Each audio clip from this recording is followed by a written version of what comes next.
Reasons to think the Niners will win this game. Go, you first. You fix your crawl. Reasons to think the Niners will? Yeah. But well, number one, crawl. Got it. Will win. Yeah. Well, number one is they need it.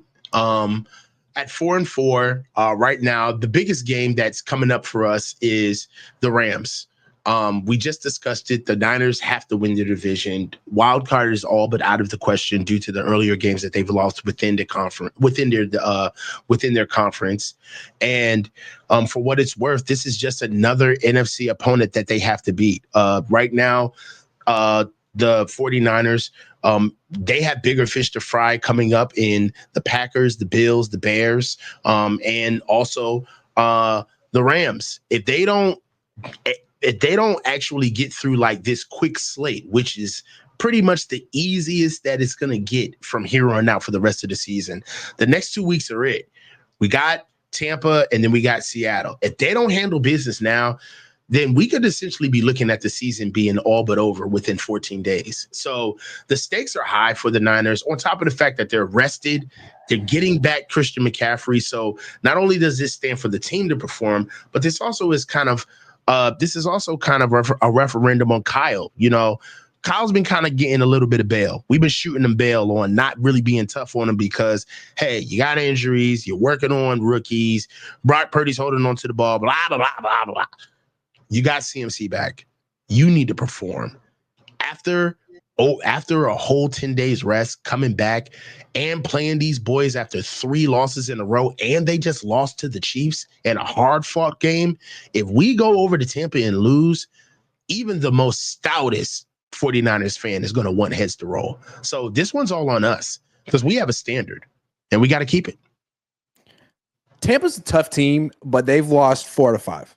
And in these last 5 games, they've given up 33 points a game. 36, 27, 41, 31, 30. Now, they've been to 2 overtime games in that stretch, but 4 to 5. They lost to Atlanta twice in this stretch. So, tough team, solid team, well-coached team. Not a great team. They have a losing record. So, their defense in particular is pretty much garbage. The Niners absolutely should score 30 points in this game, if not 40. I mean, Christian McCaffrey's back. They could score 50 in this game. How about that? That's a little overzealous, don't you think? Well, yeah, absolutely. I wouldn't pick him to score 50, but like if Christian McCaffrey is the Christian McCaffrey of old, like they got, I mean, they don't have Brandon Ayuk, but they do have a lot. Well, I'll try this one for size. The Christian McCaffrey of old was just a point in time. It wasn't necessarily a standard. It's not like we've seen this kid since a rookie and we understand what he can give us season in and season out. He is a traded player. All right. So he's only got so much juice left. That's the reality. That's not being pessimistic. That's just being honest. And he's coming in with an injury history. All right. So why is it that we're trying to treat the most, the rarest misnomer of his career as the normal, right? Why is the 400 touch year where he doesn't get hurt and we go to the Super Bowl and he's the offensive player of the game?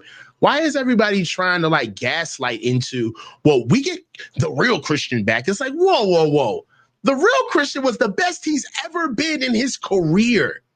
Are you willing to really bank on the fact that that's what we're going to see coming in against Tampa? Or are you willing to understand that he's older? We have used him a lot. We've been incredibly lucky and blessed that he hasn't been hurt through the season that he played last year. But now, some of the things that we've seen earlier in his career with soft tissue and tendon injuries is now popping up. So now let's kind of tailor it back based off of his entire career, not just off of one great year that he had with us, right? You can't point to another year that Christian's had outside of the year that he had with us last year. It was the best season of his career. So I don't think that that's the old Christian. I just think that we caught a great player in his prime. Yeah, I was just listing reasons to think that the Niners would beat the Bucs, but those are great points too. Those are excellent points too. I'm just looking at this Bucs team thinking like, I mean, they don't have their wide receivers. That goes without saying. Baker Mayfield missed most of the week with a toe injury. Their defense is absolute garbage. Am I missing anything? Like, there's got to be one more reason to think the Niners will win this game. I'm not necessarily impressed with the Bucs coaching staff. I think Todd Bowles is a little bit pig-headed as far as process is concerned, a little too stale. They don't run the ball that well.